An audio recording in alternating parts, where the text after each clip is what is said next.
I'm pregnant with the boss's child. Could you please get a divorce soon, old lady? The woman who called me an old lady to my face was just 22 years old, freshly out of college. She deliberately clung to my husband, the president's arm, and smirked at me, leaving me nothing but to sigh. My husband, always busy with work, never came home, always out on business trips. It turns out, those weren't for the sake of his employees, but for his own affairs. I felt terrible for the staff. When I said nothing, the young woman beamed triumphantly. Well, it must be a shock, huh? To have your husband, who earns $100 million a year, taken away. But it's not your fault, old lady. Because there's a huge age difference between us. Of course, he would choose me over such an old lady. I'm going to be the celebrity wife from today, so you should live within your means, old lady. Despite my growing anger at being repeatedly called an old lady, something else caught my attention. $100 million a year, whose story is that? The young woman looked at me with a puzzled expression. From the way she spoke, she seemed to think my husband made $100 million a year. I looked at my husband, whose complexion had clearly worsened. At that moment, I had a good idea of what explanations my husband had given her. And I turned to her with the brightest smile. Hey, do you know? That person is. I am Emily, 50 years old. I met my husband Tom, of the same age, through a friend's introduction, and we got married. After marriage, we started a company together, struggled together. And now we've grown it enough to hire employees. Although we married late because we were busy with work and have no children, we live fulfilling days. However, as expected with age, I feel more tired than when I was younger. And I feel pain in various parts of my body, yet continue working.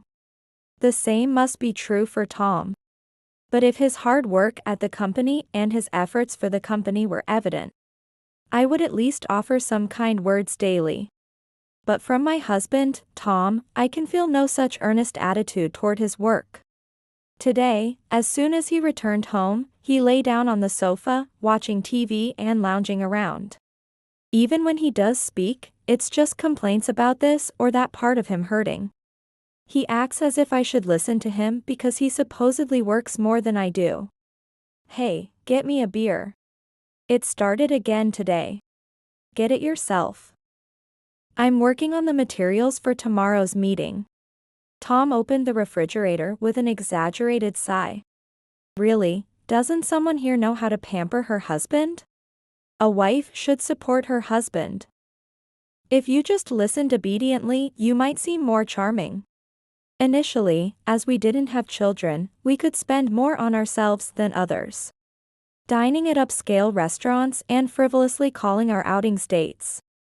Thinking we'd always get along just as well. Bringing work home and flaunting to me that you're busy with work. And relied upon at the company, it's because you're so fussy that you never finish your work. And so, he continued to taunt me today, irritating me and then quickly going to bed. Leading his whimsical life. Recently, it's apparent that he's not genuinely invested in his work. He tries to look good, claiming no one is more dedicated to the company than he is, but it's all talk. He becomes arrogant in the presence of only subordinates. Sometimes assigning menial tasks based on his preferences rather than their capabilities. No subordinate would dare complain to him. And as for raising it with someone higher up, who do you talk to about a boss who spends his days preaching? It's only a matter of time before the employees break down. If I speak up, he says it's not my business or that it's his concern to handle. But I can't just ignore the growing unease within the company. I didn't want to bring work discussions home, but the only time he's around is after dinner. As I was clearing up after dinner, I broached the topic with Tom. Haven't you been a bit harsh with your subordinates recently? What are you talking about? Tom asked back while watching TV. It looks like you're making your subordinates do your work. He sighed heavily. The company's performance has been declining. And I'm trying to start a new venture to contribute something. That's how you talk to someone who's trying? He muttered sarcastically to himself. A new venture? What's that about? I haven't heard anything. Because you and the other employees don't do anything, I have to step in. I'm not pushing work onto my subordinates. I'm asking for their help because there isn't enough time to work on the new venture. He said this without even looking at me. You complain that I have a bad attitude towards my subordinates. That I am forcing work onto them, or whatever. Me, a company-minded person, is annoyed by you. It seems he didn't take my warning well. What you're doing is just imposing on others. Do you think your subordinates can just say no when you ask them? If you're asking them, you should at least be covering for their workload, shouldn't you? Otherwise, it's just more work for them, and they can't handle that. Yeah. I got it. What a nag you are. He said this wearily and went to his room. Afterwards, seeing Tom merely coming to the office without actually working, both I and the employees could only grow more irritated. When I finally get fed up and force myself to make time at work to confront him. He works hard for about an hour. But soon he's just on his smartphone the whole time. And he doesn't seem to be serious about anything. The employees probably have a lot they want to say, but since I am his wife, they feel they cannot speak up.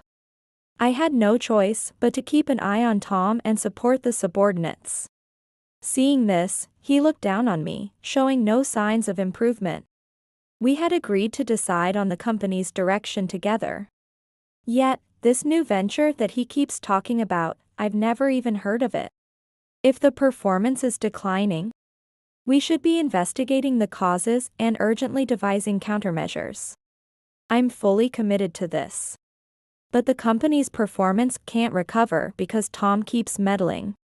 Even though I've told him that launching a new venture now is too risky. With our current financial resources and that we can't cover the costs. He won't listen and just shuts down any discussion with a "don't interfere with what I'm doing." Lately, he's been coming home late, and when I ask why, he grumpily says he was meeting with clients. But he seems to be going out frequently. And not just for meals, but apparently to places with women present. He asks to write it off as a business expense.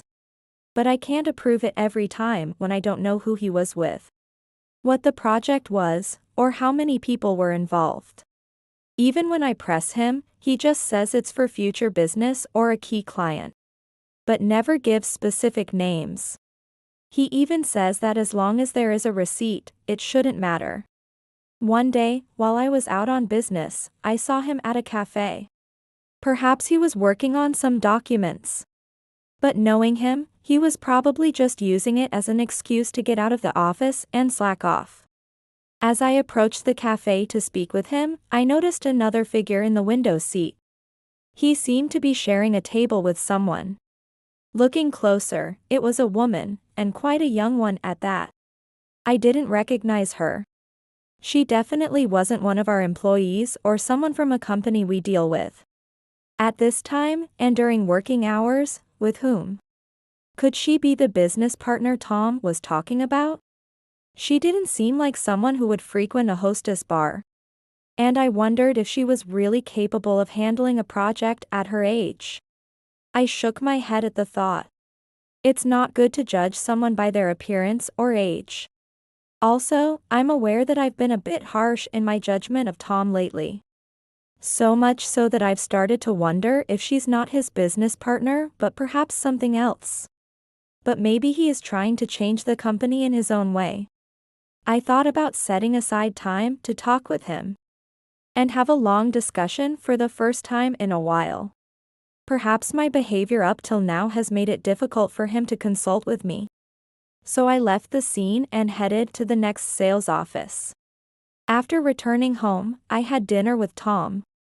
Speaking of which, you went out today on business, right? Was it about the new project? Yeah. Something like that. He replied nonchalantly. I saw you at a cafe at noon. Was that woman someone from the client side? Were you spying on me? His chopsticks halted, and his voice clearly soured. Spying? What are you talking about? I just thought I should greet her if she was from the client side. Is she coming here on a scheduled day, or is there something secretive going on that needs spying? He glared at me. What do you mean secretive? That girl was someone I was interviewing to get involved in the new project. Interview? I haven't heard anything about that. It was sudden. I don't need to report everything to you. Who is she? Is she a staff member, a part-timer? What employment conditions did you tell her? Why do I have to explain that? If you think there's something fishy, then keep thinking that. I don't have time for such pointless discussions. You can't decide on hiring by yourself. We have enough staff and tight budgets. So we decided on no new hires this year. She must be really exceptional, huh?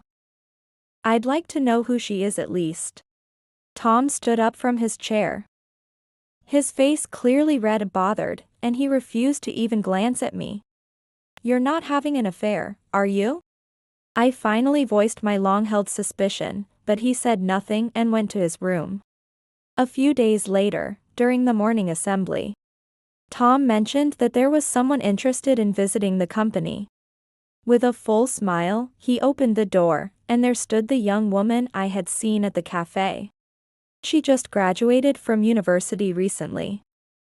Please be nice to her. The university student greeted everyone. Looking around, the employees all seemed puzzled and looked at me as if they thought I knew about it.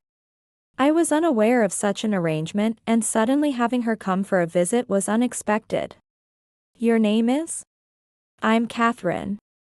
Thank you for coming, Ms. Catherine. Due to a communication lapse with our staff, we are unprepared to host your visit today. May we contact you to reschedule? I'm sorry for coming so suddenly, Catherine said, retreating behind Tom. She clutched the hem of his suit, looking like she was being scolded though she hadn't done anything wrong. He told Catherine not to worry and sent her home, then he sat at his desk looking disgruntled. May I have a word? I called Tom to a meeting room and pressed him about Catherine. Really, you can't just bring someone for a visit out of the blue without consulting anyone. What were you thinking? What's your problem?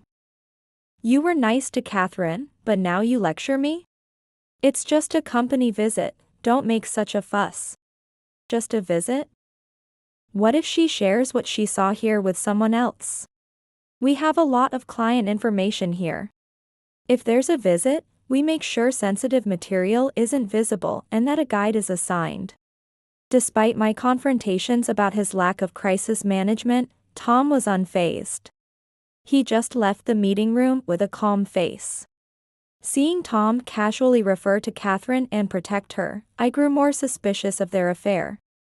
Later, when I asked Tom about Catherine, who had visited the company, he said he didn't know what happened to her after her graduation and told me to drop the subject.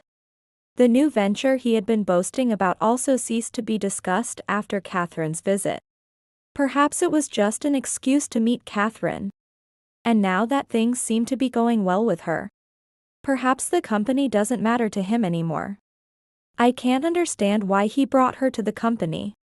If they could just meet outside under the pretext of business calls. Moreover, by bringing her to the company, all employees now know about Catherine. I couldn't understand what Tom was trying to do. Lately, he has been leaving work at the regular time, being the first to leave the office. He doesn't come home, and often doesn't return until the next day. On the rare occasions he is home, he drinks beer while watching TV. And frowns obviously when I return. You came home early today. Yeah. I finished my work early too. Tom replied reluctantly. Bath. Saying so, Tom went to the bathroom. As I was organizing some groceries, I noticed his cell phone on the table. It wasn't particularly alarming until the phone began to ring. It was Tom's phone ringing on the table, displaying the name Catherine. After it stopped and started ringing again, Tom came out from the bathroom, grabbed the phone, and glared at me. "Don't touch my phone. Don't you know what privacy means, you shameless woman?" Saying this, he went to his room. From Tom's room, I could hear him laughing loudly, talking about how noisy I am and how he wants to divorce me and marry Catherine. Suddenly grasping proof of his affair, I wondered what to do. After a moment, I knocked on Tom's room door. "I'd like to talk with both of you. Let's meet all three of us." Tom, still on the phone, joyfully asked Catherine to arrange a meeting. After he hung up, he told me he had decided to divorce me and marry Catherine. And nothing I could say would change that. He looked satisfied. Later that weekend, Catherine came to our house, visibly pleased. She looked around the house and smirked. "So this is your love nest, huh?" Well, it was, until now. Catherine spoke as if the divorce was already settled, sitting at the table while I served her tea. Immediately, Tom came out of the room with the divorce papers, asking me to sign them. Catherine looked at me with a triumphant expression, thinking she had been chosen over me. "Hey, ma'am, hurry up and sign the divorce papers, will you?" Disgusted with both Tom and Catherine, I signed the divorce papers. From that day, Tom stopped coming home. A little while later, I got a call from Catherine. We got married. It was a sudden call. "I'm pregnant with Tom's child. Starting today, I'm the celebrity wife." She laughed crudely over the phone. "You must be too upset to say anything." That's understandable. After divorcing a husband with an annual income of $100 million, you must be facing a bleak life. Former company president's wife. It's so sad, it brings tears to my eyes. Should I offer you some charity? Was it for the money? Otherwise, why would such a young woman get close to Tom, who had neither good looks nor any other appealing traits? It seems that Tom has been seduced by the young woman and fallen for her. But she seems to have a misunderstanding. Oh, the one with an annual income of $100 million is me, the president. He was just the president's husband and an officer. But since we're divorced, I'll remove him from his position. So, prepare yourself, because you won't be living the life of a celebrity wife. Over the phone, Catherine suddenly fell silent after hearing this. After a moment, she shouted back loudly. "Huh? What's that?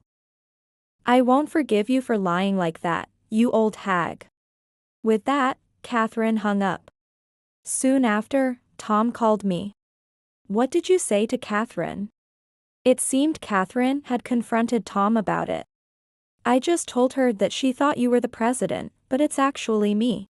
Also, I'm removing you from the officer position, so your salary is going to drop significantly. And the celebrity lifestyle isn't going to happen." I was just giving her a heads up. My reply only fueled Tom's anger, but I couldn't help but feel it served him right. After all, it's bad to tell such a lie that was bound to be uncovered. "I'll be filing for alimony, so be prepared," I said and hung up. The next day, Tom and Catherine stormed into the company. Unable to contain their anger, they walked boldly past the employees and Catherine confronted me. "From now on, my husband will be the president. You need to leave." Catherine and Tom thought that if they could get rid of me and Tom became president, they would secure the $100 million annual income for themselves. "Even if you're gone, all the employees will follow me. After all, I work better and am more respected than you," Tom boasted loudly. But the employees were just being polite because of his status as the president's husband. They had seen him skipping work and finally divorcing over an affair with a university student. Their gazes were cold. What would make them want to follow such a man as the head of the company? Unaware of the employees' cold stares, Tom continued to yell at me. And Catherine got even more carried away, screaming to hand over the company to Tom quickly. I thought I was finally free from the marriage, but they were still clinging on. Knowing that talking wouldn't resolve anything but having a duty to protect the company and employees as president, I responded. Both of you need to calm down. It's disgraceful for adults to be shouting like this. And Catherine, it was you who mistakenly thought your husband was the president, right? Catherine approached me with an even louder voice. Huh? I don't care about that. Just hand over the company to me. Catherine was relentless, almost ready to physically confront me. But one of the employees intervened. Enough already. If you keep making a scene, we'll call the police. Led by that employee, others stepped between me and Catherine. We won't forgive you if you do anything to our president. You're a nuisance. Get out. The employees' stern faces pushed Catherine back. The employees, who had been subdued around Tom due to our marriage, changed their demeanor drastically now that we were divorced. Tom looked surprised. Well, they were just enduring because of me, their boss's wife. If I had just said, he's my husband, and neglected to address the issue, they wouldn't be supporting me like this now. What's with you people? Don't come near me. I am the president's wife. I'll fire all of you. You know, you can't just change the president like that. And even if you were the president's wife, that doesn't automatically give you the power to handle personnel matters. Despite my words, Catherine continued to shriek uncontrollably. Meanwhile, Tom stood beside her, completely dazed. Apparently deeply affected by the disdain from the employees. Perhaps he was overwhelmed by Catherine's vile berating of me. After a torrent of insults, Catherine, realizing she would not get the future she envisioned, ignored the stunned Tom and stormed out of the company. Tom glanced at me with a start, but when I gestured dismissively towards the door, he hurriedly followed her. After evicting these troublesome people, I went around and apologized to each employee personally. Afterwards, Tom and Catherine's relationship deteriorated. They engaged in fierce arguments, with Tom insisting on not divorcing because of the child, while Catherine demanded a divorce.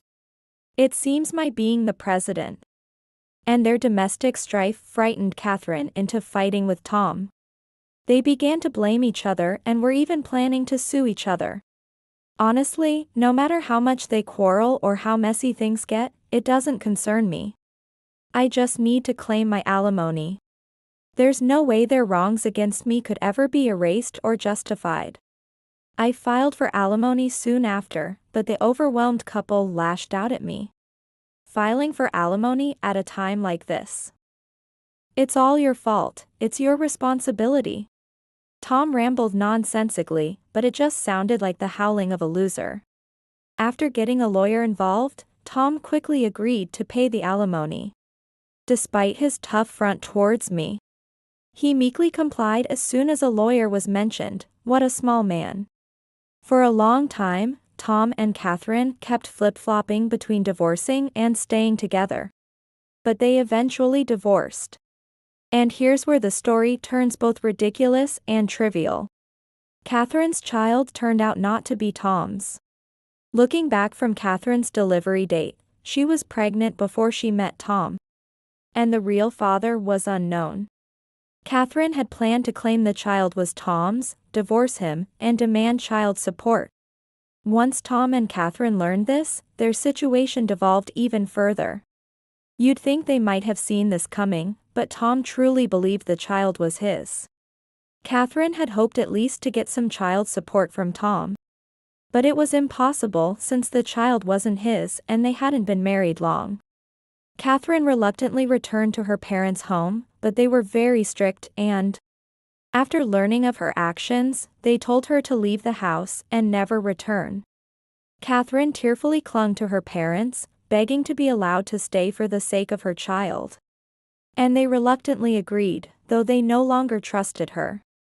They started re-educating her from scratch.